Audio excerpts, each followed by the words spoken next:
ইমাম হুসাইনের শাহাদাতের পরে 2 থেকে 250 বছর পরে ভারতবর্ষে সেই আল্লাহর ওলি খাজা মাইনুদ্দিন চিশতি মুজাদ্দিদি, যিনি চিশতিয়া তরিকার মুসান্নিফ, সেই মুসান্নিফ ওযু করার জন্য আয়না সাগরের সব পানি একটা লোটার ভিতরে আনতে পারে। আমার হুসাইন কারবালার ময়দানে ফুরাত নদীর সব পানি একটা লোটার ভিতরে আনতে পারে কি পারে না? ক্ষমতা আছে কিনা? একটা বারো পানি বক্ষণ করেন নাই, পানিতে নেমেছেন, হাত দিয়ে নাড়াইয়া দিলেন। এই নাফাকি, এই ইয়াজিদ বিয়াদব খান্নাস মুনাফিক বেয়াদিন, যার নামাজ এই জায়গায় সীমাবদ্ধ, যার সিজদা এই জমিনের ভিতরে সীমাবদ্ধ, যে সিজদা জমিনে পর্যন্ত গ্রহণ করে না, সেই ইয়াজিদ তুই পানিরে সুইছে বিদায়, আমি এই পানি বহুত পবিত্র করে দিলাম, আমার নানার উম্মতরা খাইয়া শান্তি পাবে। সুবহানাল্লাহ, জোরে বলি না সুবহানাল্লাহ। একটা বারো পানির জন্য ইমাম হুসাইন চোখের পানি ফেলাইয়া কান্দে নাই। ইমাম হুসাইনের চোখে একমাত্র দয়াল নবীজির কান্না মোবারক। সুবহানাল্লাহ। উহুদের ময়দানে যারা আজকে বলতেছে বদরের যুদ্ধ সেই কারবালার ময়দানে হয়েছে, এইটা হলো ঠা মিথ্যা কথা। বদরের যুদ্ধ, যে যুদ্ধটা স্বয়ং আমার আল্লাহ নিজে আমার নবীকে সেনা প্রধান বানাইয়া যুদ্ধ করাইছে। সুবহানাল্লাহ। বদরের যুদ্ধ করাইছে কে? জোরে বলি কে? বদরের যুদ্ধের সঙ্গে কারবালার যুদ্ধ কোনো সম্পর্ক নাই। বদরের যুদ্ধ হয়েছে ইসলামের জন্য, কারবালায় হয়েছে গদির লোভে।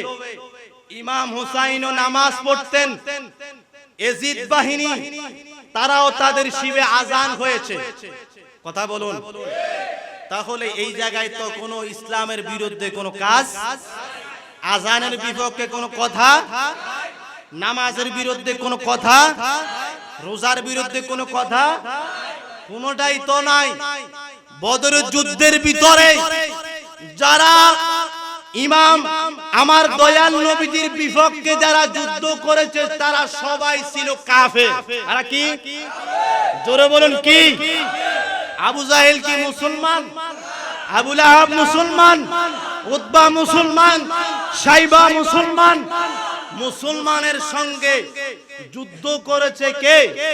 কথা বলুন। কাফের, মুশরিক, তারা আমার নবীজির বিপক্ষে যুদ্ধ করেছেন, আমার নবীজির সঙ্গে কোনো আপোষ করেন নাই, বিদায় যুদ্ধ করেছেন। তারা বলতেছে তারাই হক, আমার নবীজি বলেছেন না।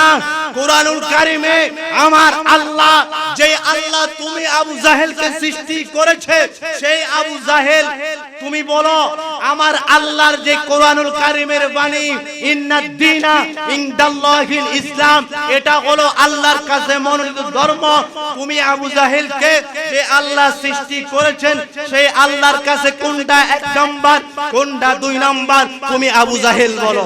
আবু জাহেল বলতেছে বাতিজা এত কিছু মনে করি না, এত কিছু মনে করার চেষ্টাও করি না, তুমি আমার কাছে আসো, আমি তোমার কাছে যাইতে পারবো। ওখানে হয়েছে ইসলামের বিপক্ষে আর পক্ষে যুদ্ধ। আর এই জায়গায় তুমিও মুসলমান দাবি করো। আজকে দেখা যায় সেই ইয়াজিদ বাহিনী, যারা ইয়াজিদ, এই ইয়াজিদকে ভালো মানুষ বলার জন্য বাংলার জমিনে কিছু নামদারি বেয়াদব খান্নাস মুনাফিক, তারা ইয়াজিদকে রহমাতুল্লাহি আলাইহি বলার জন্য মাইক দিয়া বড় বড় কথা বলতেছে। জোরে বলুন ঠিক কিনা? তাহলে কেমন মুসলমান? এক মুসলমান আরেক মুসলমানের গায়ে একটা ফুলের টোকা দেওয়ার সেই ক্ষমতা, অথচ হাদিস শরীফে 6টা মুসলমানের কাজ।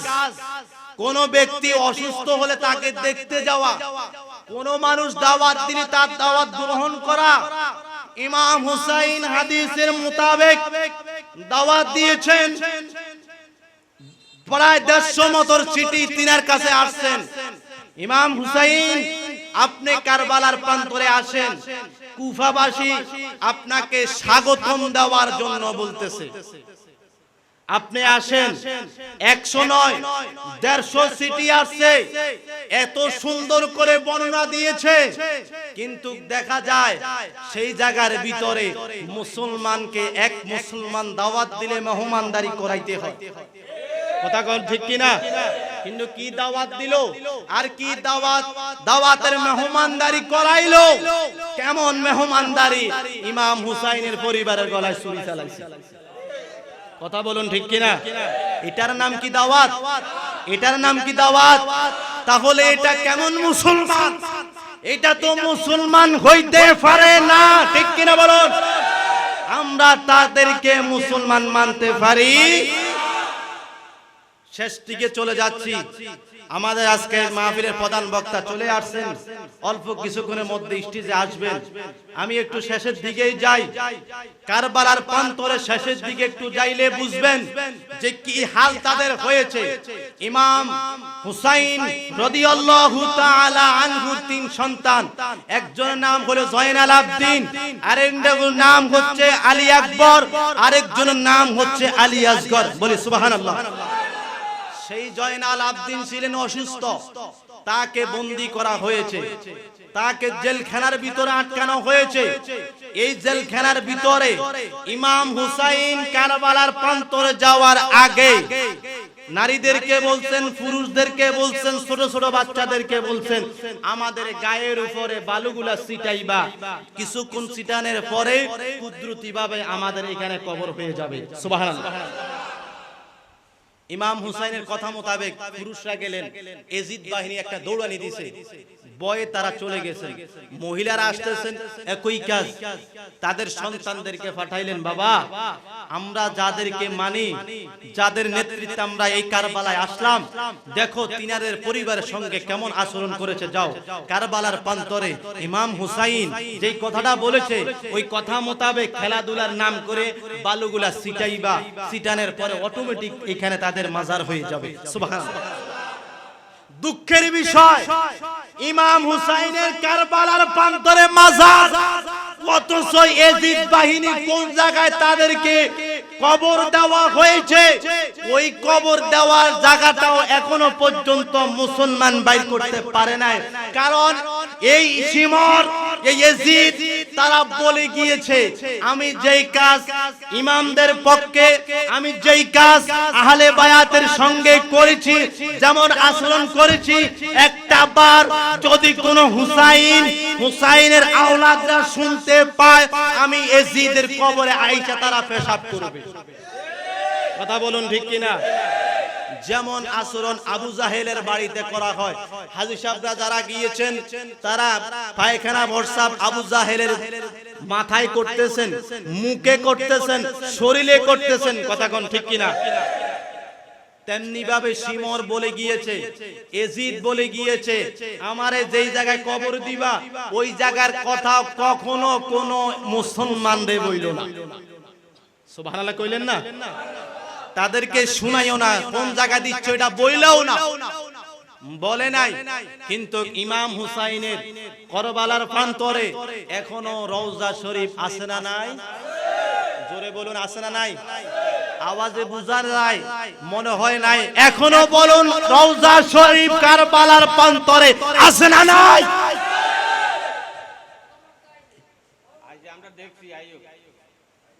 ইমাম হুসাইন কথা মোতাবেক বাচ্চারা আসলেন, কিন্তু একটা কথা রয়ে গেছে মাঝখানে, সেই কথাটা হচ্ছে কারবালার প্রান্তরে পুরুষরা আসলেন, এই যে লাশগুলা পড়ে আছে, এই লাশগুলা কিভাবে পড়ে আছে, কোনটা আহলে বায়াতের লাশ, কোনটা শিমরের পক্ষের লাশ, তারা সিলেক্ট করতে পারে নাই।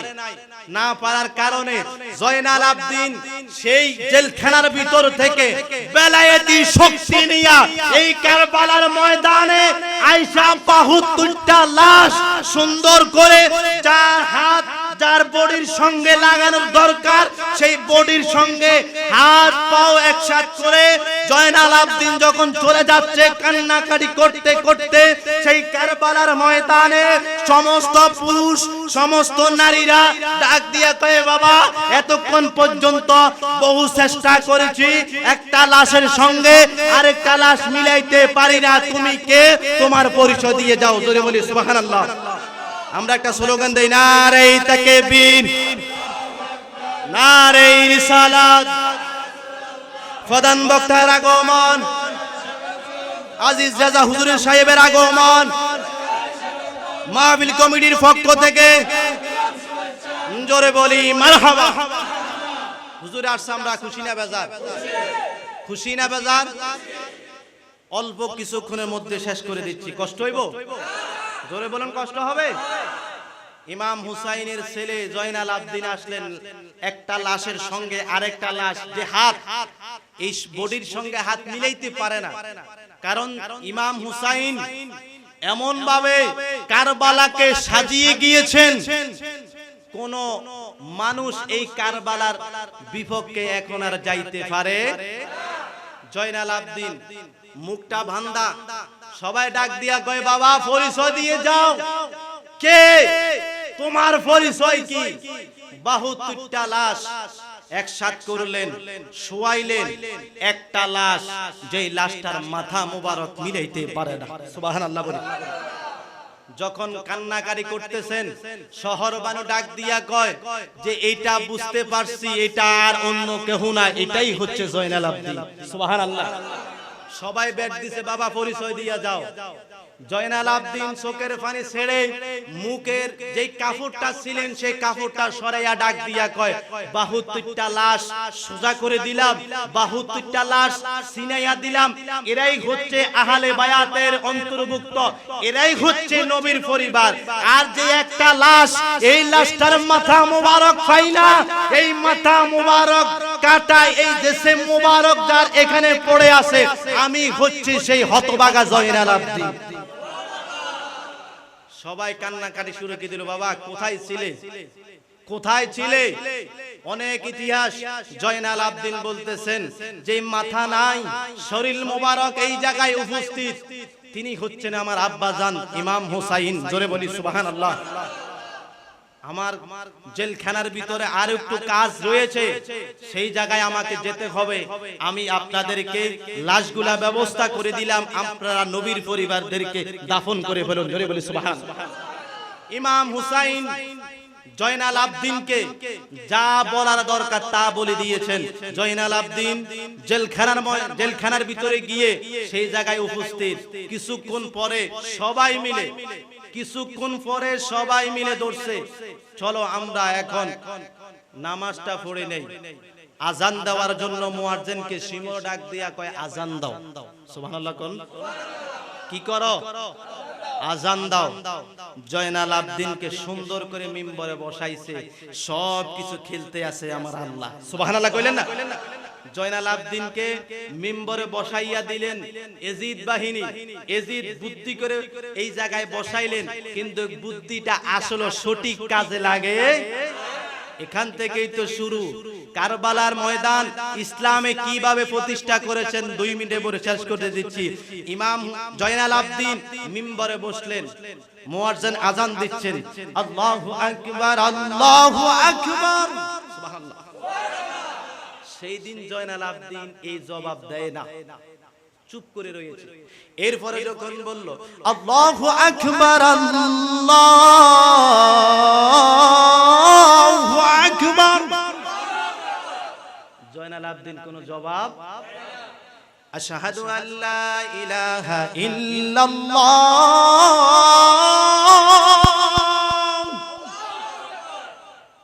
কোন জবাব নাই। আশহাদু আন্না মুহাম্মাদার রাসূলুল্লাহ।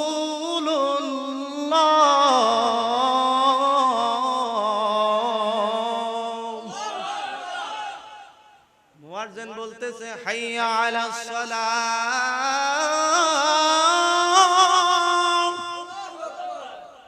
জয়নাল আলাবিন ডাক দিয়া কয় কেফ থামো, আর একটা সাউন্ড করতে পারবে না। কেন আজান দিবা? আজান দেওয়ার ক্ষমতা তোদের নাই। জয়নাল আবদিন কোনো কথা কয় না। এই মাত্র কেন এই আজান বন্ধ করে দিল? এজিদ বাহিনী ডাক দিয়া কয় আজান দিবে না কেন বলো?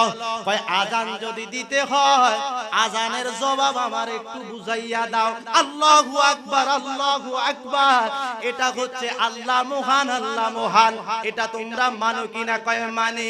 আশহাদু আল্লা ইলাহা ইল্লাল্লাহ, এটা সাক্ষ্য দিচ্ছি আল্লাহ ছাড়া কোনো মাবুদ নাই। এটা সাক্ষ্য আমিও দিচ্ছি, আমার চুলও দেয়, আমার জবানেও দেয়, আমার হাতেও দেয়, অল বডি এটার সাক্ষ্য দেয়। দ্বিতীয়টার হলো আশহাদু আন্না মুহাম্মাদার রাসূলুল্লাহ, আল্লাহর বন্ধু হচ্ছেন, আল্লাহর রাসূল হচ্ছেন আল্লাহর বন্ধু, এটা তোমরা সাক্ষী দিচ্ছ। যদি এইটা হয় তাহলে নবীর পরিবারের গলায় ছুরি চালাইলি জবাব দিয়া আজান দে। আর জবাব আছে? সবাই ডাক দিয়া কয় এতক্ষণ পর্যন্ত বুঝলাম না। জয়নাল আবদিন কোনো কথাই তো কয় নাই, এখন এমন একটা কথা বলল যেই কথাটার এখন আর উত্তর নাই। সিমর বড় চালাক, এজিদ বড় চালাক। চালাকের কারণে জয়নাল আবদিনকে বলতেছে তুমি আর একটা কথা বইলো না, এখান থেকে আমরা সুন্দর করে আমরা ইসলাম প্রতিষ্ঠা করব।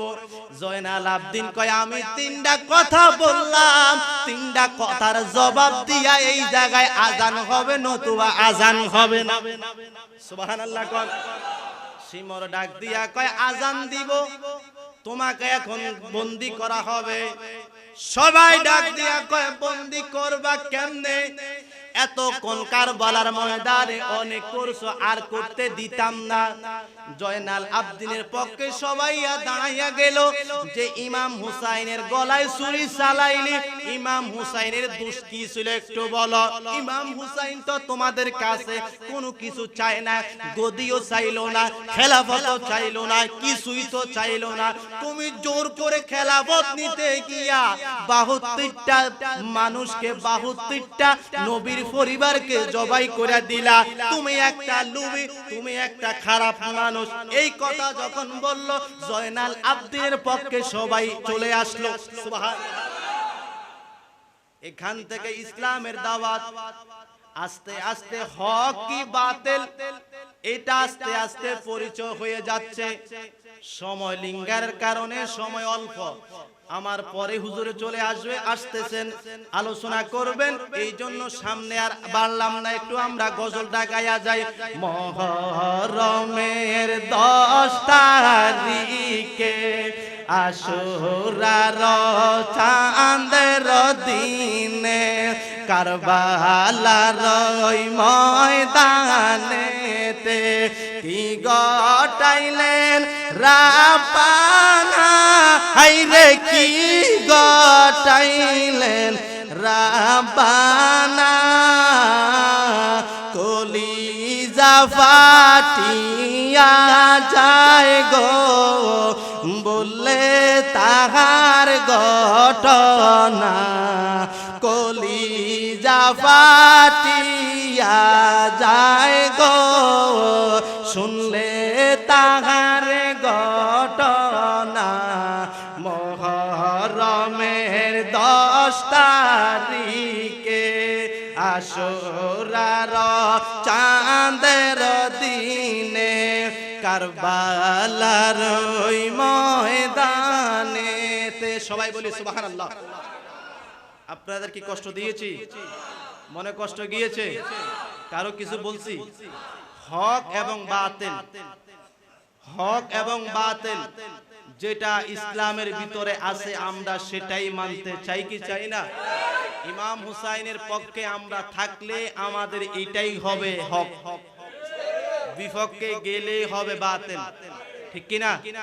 কুল্লা আসআলুকুম আলাইহি আজরান ইল্লাল মাওয়াদ্দাতা ফিল কুরবা। খুতবাতে এই আয়াতটা পড়েছিলাম। কুল্লা আসআলুকুম আলাইহি আজরান ইল্লাল মাওয়াদ্দাতা ফিল কুরবা। আল্লাহ আমার নবীকে বলতেছেন, হাবিব আপনি বলে দেন আজরান ইল্লাল মাওয়াদ্দাতা ফিল কুরবা, আমি তোমাদের কাছে কিছুই চাই না। কার কাছে? উম্মতদের কাছে। তোমাদের কাছে কিছুই চাই না, একটা জিনিস চাই, সেটা হচ্ছে আমার আহলে বায়াতের মুহাব্বত। আরো জোরে বলি সুবহানাল্লাহ।